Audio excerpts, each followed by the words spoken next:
Hello friends, मैं हूं Amit Devgan, motivational speaker and career building coach. दोस्तों, कोई भी काम जो हम करते हैं वो दो तरह से हमसे जुड़ा होता है।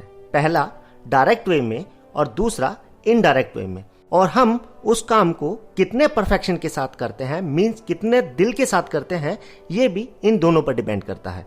अगर वो काम हमसे डायरेक्ट जुड़ा होता है, मीन्स उस काम को करने से हमें डायरेक्ट प्रॉफिट मिलता है, तो हम उसे बहुत दिल से करते हैं और उसके लिए हार्डवर्क भी करते हैं। क्योंकि ये हम दिल से करते हैं, इसलिए हार्डवर्क करने के बाद भी हमें थकावट फील नहीं होती, उल्टा हम अच्छा ही फील करते हैं।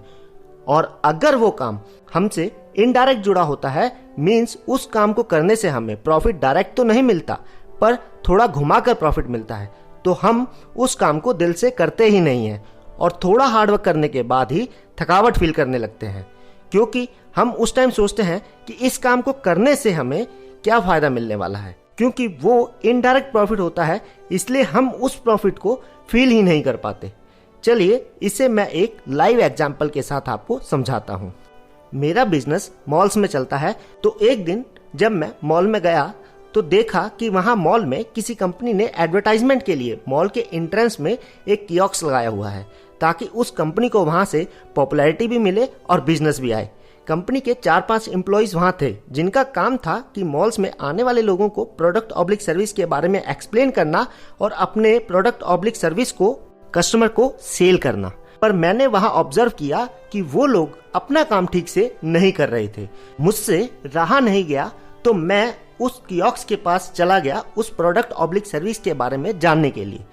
पर वहां जाकर मुझे फील हुआ कि वो लोग इंटरेस्टेड ही नहीं थे उस प्रोडक्ट ऑब्लिक सर्विस को सेल करने में, क्योंकि वो ठीक से एक्सप्लेन तक नहीं कर रहे थे। वो तो बस अपना टाइम निकाल रहे थे कि कब 6 बजे और वो घर जाएं।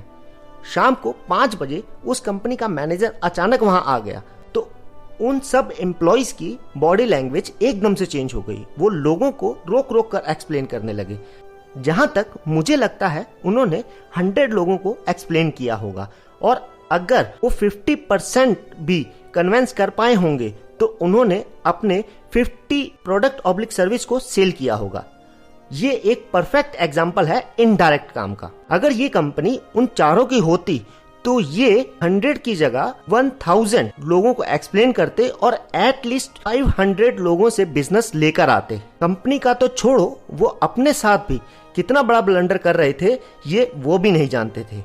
उन्हें वहां 8-10 घंटे रहना ही था। ऐसा भी नहीं कि वो पहले घर जा सकते थे। वो इन 8-10 घंटों में जितने ज्यादा लोगों से बात करते, उनकी कम्युनिकेशन स्किल उतनी ही ज्यादा अच्छी होती। लोगों को कन्विंस कैसे किया जा सकता है वो ये सीख सकते थे। कोई भी काम इंटरेस्ट लेकर करने से हमारे अंदर एक स्किल डेवलप होती है, जो फ्यूचर में हमारे किसी न किसी वे में काम जरूर आती है। पर उन्हें लगा कि ज्यादा सेल करने से हमारी सैलरी कौन सी बढ़ने वाली है, वो तो उतनी ही रहेगी। और इस तरह वो पेड़ की उस डाल को काट रहे थे जिस पर वो खुद ही बैठे थे, और वो पेड़ उन्हें सैलरी के रूप में फल भी देता था। ये उस शिप पर बैठे थे जिसे चलाने में तो वो कोई हेल्प नहीं कर रहे थे, बल्कि उस शिप को ओवरलोड जरूर कर रहे थे। और ये बात भी है कि किसी कंपनी में प्रॉब्लम आने पर वो कंपनी सबसे पहले आउट भी इन लोगों को ही करती है।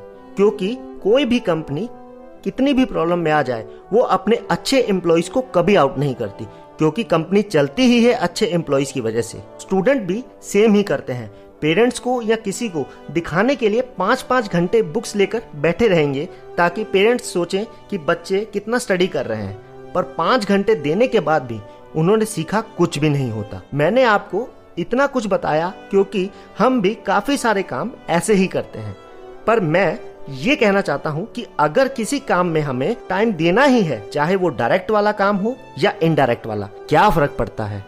क्योंकि आपको अगर उतना टाइम उस काम के लिए देना ही है, तो क्यों ना उस काम को दिल से किया जाए। उसे ऐसे क्यों ना किया जाए कि हम कुछ सीख रहे हैं जो हमें फ्यूचर में कहीं ना कहीं काम जरूर आएगा, और इसलिए क्यों ना उसे अच्छे से सीखा जाए, जिससे हमारी स्किल और शार्प हो जाए। देखिए दोस्तों, अगर आप नाइफ हैं तो आपकी स्किल्स उस नाइफ की धार है, और वही नाइफ हर कोई लेना चाहता है जिसकी धार सबसे तेज होती है। बिना धार वाला नाइफ किसी के कोई काम का नहीं होता, उसे कोई फ्री में भी नहीं लेता। पर एक बात हमेशा याद रखना कि नाइफ की धार को बनाए रखने के लिए उसे बार बार पत्थर पर घिसना ही पड़ता है। इट मीन्स टाइम और टेक्नोलॉजी के इस तरह चेंज होने के साथ साथ आपको अपनी सीखी हुई स्किल को भी शार्प करने की जरूरत पड़ती है और कभी कभी कुछ ऐड ऑन करने की भी। इसीलिए आप जब भी कोई काम करें पूरे दिल से करें, क्योंकि अगर हमें उस काम को टाइम देना ही है तो हमें उससे कुछ सीखना भी चाहिए। और अगर आप ये सोचकर कोई भी काम करेंगे तो उस काम में परफेक्शन लाने की जरूरत ही नहीं पड़ेगी, परफेक्शन अपने आप ही आ जाएगा। आज का वीडियो थोड़ा लंबा हो गया पर आपको समझाना भी जरूरी था एंड आई होप आप इस पॉइंट को समझे होंगे।